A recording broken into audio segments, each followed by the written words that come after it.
as far as Malaysia is concerned, there's been a shift in policy. We recognize the fact that we need to digitalize the economy, we need to digitalize our country. And in order for us to get that done, the first thing that we have to look at is infrastructure. In the past, the government has given specific focus to only fibre.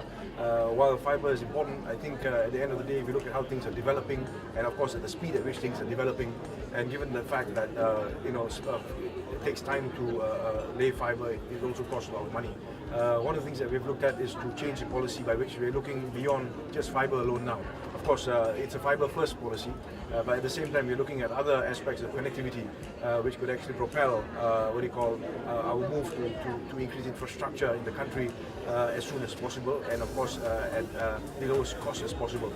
So this shift, I think, has created a lot of energy, and I think a lot of people are excited because they recognize the fact now that it's going to be a lot quicker for them to actually be able to access the internet, and of course because of that, they have an equal chance at using or benefiting from all that the internet and of course the Industrial Revolution 4.0 would offer a country. So I think that's one aspect of it.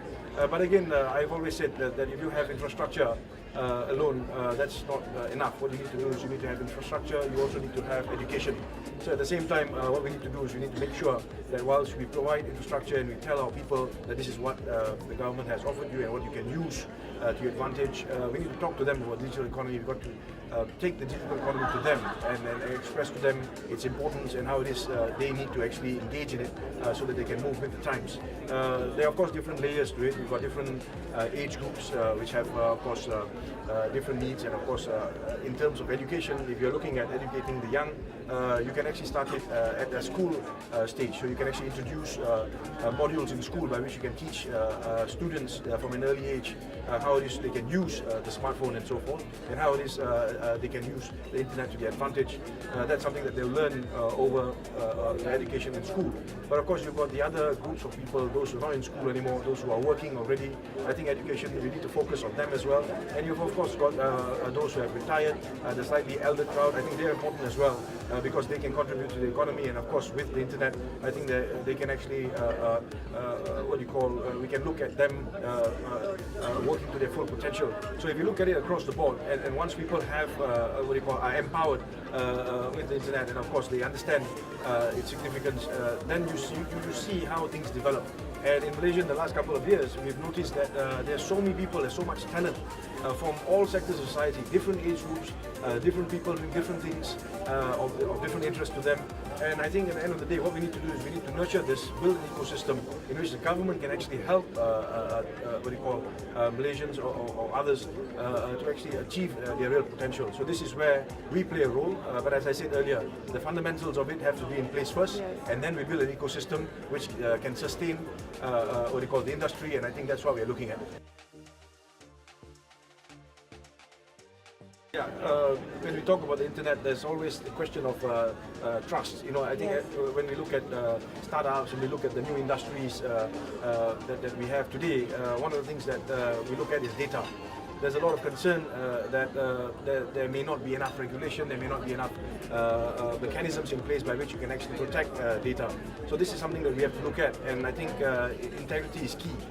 So one of the things that we do is we also recognize that when it comes to the internet, we're looking at things which are really cross-border.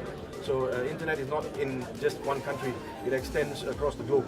Having said that, we understand the significance now of the fact that all countries are developing their own infrastructure and their own policies as to how it is they're going to develop their digital economies. But at the same time, you've got people from different countries working together, and the whole world literally working together, with each other on the digital platform. So the question of us looking at how it is we can enhance cybersecurity, how it is we can enhance data protection mechanisms and things like that. I think these are things that we have to look at, and of course if we work together as a team in ASEAN, this is a platform by which we can actually move to develop a mechanism which can operate to protect all of us, and I think those are the advantages that we have. That's in respect of security. Of course, in respect of diversity, different nations having different interests, different industries, and of course different products. You can see all of them coming together, and I think at the end of the day, everyone can benefit from each other's strengths using the internet and digital economy. It's a great experience. I think it provides you the platform to understand how it is things are moving, to get a greater understanding of how things are going to develop in the future. In addition to that, you have people from everywhere here together with us, and it's just a platform by which all of us can share our experiences, share our concerns, understand each other, and of course, when we do that, we are able to, as I said, we are able to tap into the strengths of each other's businesses in the industries. And I think, of course, this is something that we should encourage because when we look at the internet, the digital economy, I think in the next couple of years we will find that we are all going to operate on a global scale. And when that happens, you find that events like this really serve as a platform by which all of us can come together and discuss how it is we can strengthen ourselves and move ahead in the future.